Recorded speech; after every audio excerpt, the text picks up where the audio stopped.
আসসালামু আলাইকুম এভরিওয়ান, আমি অদিতি। সবাইকে আমন্ত্রণ জানাচ্ছি আবার নতুন একটা ভ্লগে। তো হাজব্যান্ডকে সকাল সকাল বিদায় দিয়ে আমি চলে আসলাম। আমি কিছু বিছানার চাদর কিনেছি ঈদ উপলক্ষে, ওগুলোই আজকে আমি আপনাদের সাথে শেয়ার করব। প্লাস আজকে আমি ওগুলোই বিছাবো। আর আজকে আমার নিজের পার্সোনাল কাজে একটু গাড়ি লাগবে, যার জন্য হাজব্যান্ড সকাল সকাল ক্যাবে করেই চলে যাবেন তার ভার্সিটিতে। এই জন্য হচ্ছে সকালবেলা আপনারা গাড়ির বদলে তাকে বাগিতে দেখতে পেলেন। এনিওয়েজ, তো এই চাদরগুলো দেখে আমার কাছে এত ভালো লেগেছে। এই চাদরটা দেখে মনে হচ্ছে না কৃষ্ণচূড়ার একটা বাগান। আমার কাছে খুবই পছন্দ হয়েছিল, যার জন্য এবার আমি সব ফ্লোরাল প্রিন্টেরই নিয়েছি। আর আমার আগের যেই চাদরগুলো ছিল ওগুলো তো পুরনো বাসা থেকে ইউজ করে আসছি, তো বেশ ফেড হয়ে গেছে, কিছু কিছু দাগ পড়ে গেছে। আর আমার হাজব্যান্ড বিছানার মধ্যে খাবার খেতে বসলে সে কিছু না কিছু ফেলবে। সে টিভি দেখার তালে দেখা যায় বেডরুমে এসি ছেড়ে টিভি দেখবে, আর বিছানার উপরে বসে এটা খাবে ওটা খাবে, আর দাগ ফেলে দিবে। পরে সেই দাগগুলো আর উঠেই না। এত চেষ্টা করি দাগ ওঠানোর, কিন্তু কোনোভাবেই ওঠাতে পারি না। তো এই জন্য এগুলো সবই এখন বাতিল। তো ভাবলাম যে নতুন কিছু চাদর কেনাই লাগবে, তো কিনে ফেলি। আর এই চাদরগুলো আমার কাছে বেশ রিজনেবলি মনে হয়েছিল। 950, 1050 এরকম প্রাইস ছিল। তো আমার কাছে মনে হয়েছিল যে না, বেশ ভালো রিজনেবল। তো এই তো আমি তুড়ি মেরে মেরে বিছানার চাদর একদম চেঞ্জ করে ফেললাম, পুরোই ম্যাজিক। কিন্তু এই ম্যাজিকের পিছনে যে কত কষ্ট করতে হয়েছে, কত স্ট্রাগল করতে হয়েছে, এটা শুধু আমি জানি। তো এনিওয়েজ, আমি কিছু মিনিসো থেকে হুকস কিনেছিলাম।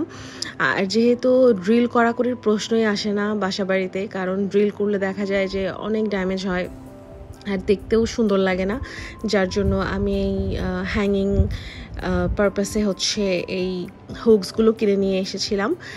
তো আমার যে কিচেন অ্যাপ্রেনটা, তো দেখা যায় যে এটাকে ভাঁজ করে বারবার ড্ররে রাখতে হয়, ড্রর থেকে আবার বের করতে হয়, আবার ভাঁজ করে রাখতে হয়। তো খুবই বিরক্ত লাগছিল, যার জন্য আমি এখানে একটা হুক লাগিয়ে ওটাকে হ্যাং করে রাখছি। আর হচ্ছে আমার বেডরুমেও আরেকটা লাগাবো, কারণ মশারি টাঙানোর জন্য আসলে হুকসের অনেক দরকার। অলরেডি আমার লাগানো ছিল, কিন্তু সেম প্যাটার্নের আরেকটা হচ্ছে গ্লু থেকে খুলে গিয়েছিল, তো ওটা আর অ্যাডজাস্ট হচ্ছিল না, যার জন্য ওটাকে চেঞ্জ করে নতুন একটা লাগালাম। কিন্তু একটু মিসম্যাচ হয়ে গেল, বাট ইটস ওকে। পরে যদি পাই একই সেম ডিজাইনের, তখন আবার আরেকটা নিয়ে আসে লাগানো যাবে। আপাতত কাজ চালানোর জন্য আমি এটাই লাগিয়ে নিলাম। আর সামনে যেহেতু ঈদ চলে আসছে, তো একটু ডিপ ক্লিনিংয়ের দরকার আছে। আর আমার ফার্নিচারগুলো ভাবলাম যে আজকে একটু ডিপ ক্লিন করে ফেলি, কারণ প্রত্যেক দিনই আমি এগুলোকে ক্লিন করি। তারপরও আজকে আবার একটু ভালো করেই করলাম, যেমন এসি টেসি এই সমস্ত দিকে আমি আসলে প্রতিদিন ডাস্টিং করি না। তো ভাবলাম যে আজকে করে ফেলি। আমার পুরনো বাসাতে ডাস্টিংয়ের জন্য একজন খালা ছিলেন, তো সে এসে ঘর মুছে দিতেন আর ডাস্টিং করে দিতেন। কারণ ওই সময় পর্যন্ত আমি বলতাম যে আমার সব কাজ ভালো লাগে, বাস ডাস্টিংয়ের কাজ আমার একদমই ভালো লাগে না। কিন্তু এই নতুন বাসায় ওঠার পর থেকে আমি ডাস্টিংয়ের কাজটা আসলে এনজয় করি, ভালোই লাগে। কারণ দেখা যায় যে আমার শুধু একটাই কাজ, সেটা হচ্ছে রান্না করার পর আমি বসেই থাকি। তো বসে থাকার বদলে যদি আমি একটু ডাস্টিং করি, তো আমার কাজেও লেগে গেল। আর কাজের মানুষ আসলে অত ভালো করে কাজ করে না, যার জন্য আমি নিজেই করি। আর আমার আসলে আমি এই কাজটা করতে এখন মজা পাচ্ছি, যার জন্যই করছি। তো বলে না যে কাজ করে মজা পাওয়া যায়, সেই কাজ করা উচিত। আসলে এই জন্যই আমি করছি, দেখি কতদিন মজা পাই। তো মজা পাওয়া শেষ হয়ে গেলে হয়তো বা আমি দায়িত্ব দিয়ে দিব আরেকজনের কাঁধে। তো এনিওয়েজ, আমার কাজ শেষ করে এখন আমি চলে আসলাম রান্নার কাজে। তো এখানে ছোট্ট একটা টেবিল ফ্যান ছিল, তো আমি এখন কি করি, কুটা বাছা করার সময় এই ফ্যানটাকে ছেড়ে নেই, না হলে একদম গরমে পুরো সিদ্ধ হয়ে যাওয়ার অবস্থা। দেখা যায় রান্নার সময় তো ফ্যান ছাড়া যায় না, কারণ চুলার আগুনটা টেনে নেয়, যতই আমি অপোজিট ডিরেকশনে রাখি না কেন। কিন্তু অ্যাটলিস্ট কুটা বাছা করার সময় তো আমি ফ্যানের নিচে বসে আরামসে করতেই পারি। আর আমার খাদ্য তালিকার মধ্যে সবচেয়ে পছন্দ হচ্ছে শাক।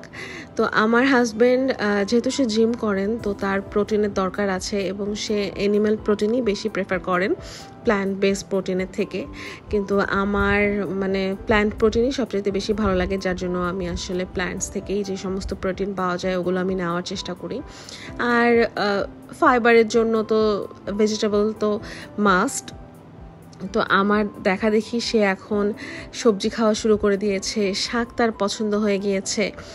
তা আমার তো শাক খুবই পছন্দ, আর এই পুঁই শাকটা আমার অনেক বেশি পছন্দ। ছোটোবেলায় আমরা একটা গল্প পড়তাম না, পুঁই মাচা, ওখানে একটা মেয়ে তার পুঁই শাকের এত তার প্রিয় ছিল যে মানে ওই যখনই আমি পুঁই শাক খাই তখন আমার সেই পুঁই মাচা গল্পটা মনে পড়ে যায়, ওই মেয়েটার স্টোরিটা মনে পড়ে যায়।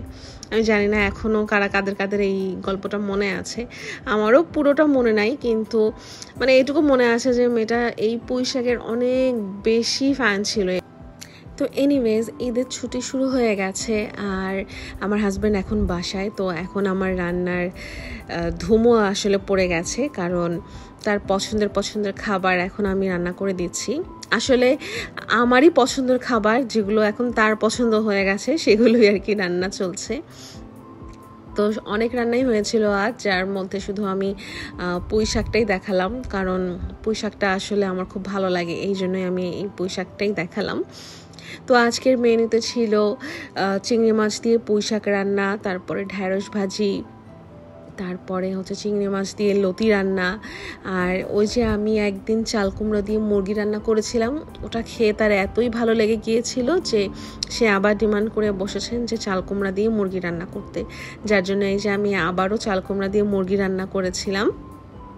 তো খাওয়া দাওয়ার পরে আমরা একটু রেস্ট করছিলাম। তো বিকেলবেলা হঠাৎ করে আমার ফিল হচ্ছিল যে বাহিরটা কেন জানি একটু অন্ধকার মনে হচ্ছে।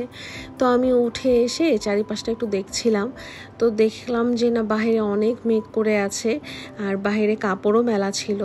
তো ভাগ্যিস আমি মানে উঠেছিলাম আর আলসেমি করিনি। এমন অনেক সময় আছে যেমন আমি ফিল করি যে বাহিরে অন্ধকার হচ্ছে, কিন্তু আমি আসলে আলসেমির ঠেলায় উঠতামই না। তো দেখা যেত যে এত কষ্ট করে কাপড় ধুয়ে কাপড় মেলে দিয়েছিলাম, সেগুলো সব বৃষ্টির পানিতে ভিজে একদম একাকার হয়ে গেছিল। তো মানে আমার যত কষ্ট ছিল সব আরও 4 গুণ বেড়ে গিয়েছিল শুধু আমার একটুখানি আলসেমির জন্য। তো এইবার মানে আমি আর কোনো আলসেমি করিনি। তো সব জায়গা ঘুরে ঘুরে জানালা দরজা সব লাগিয়ে তারপরে এই কাপড় চোপড় তুলে নিতে এই যে বাতাস শুরু হয়ে গেল।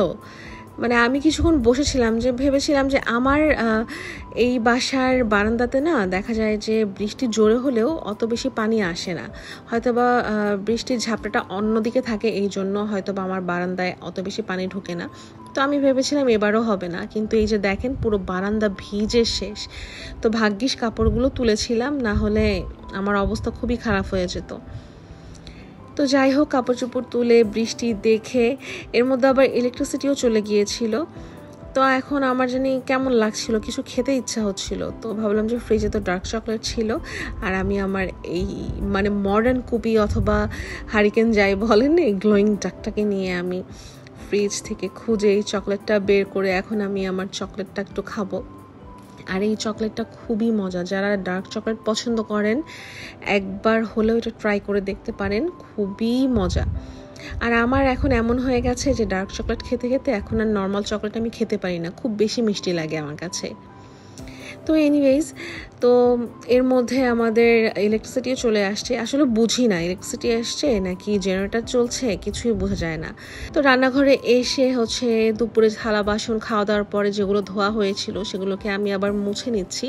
অলরেডি এগুলো শুকিয়ে গেছে, তারপরেও যদি হালকা হালকা পানি থাকে তাও ওগুলো একটু কিচেন টাওয়াল দিয়ে মুছে আমি যার জায়গায় ওগুলোকে প্লেস করে দিচ্ছি। যেমন ড্রয়ারে, যেই ড্রয়ারে আমার যে হাঁড়ি পাতিলগুলো থাকে। তো সবসময় মানে রান্নাঘরটাকে আমি একদম নিট অ্যান্ড ক্লিন আমার পছন্দ।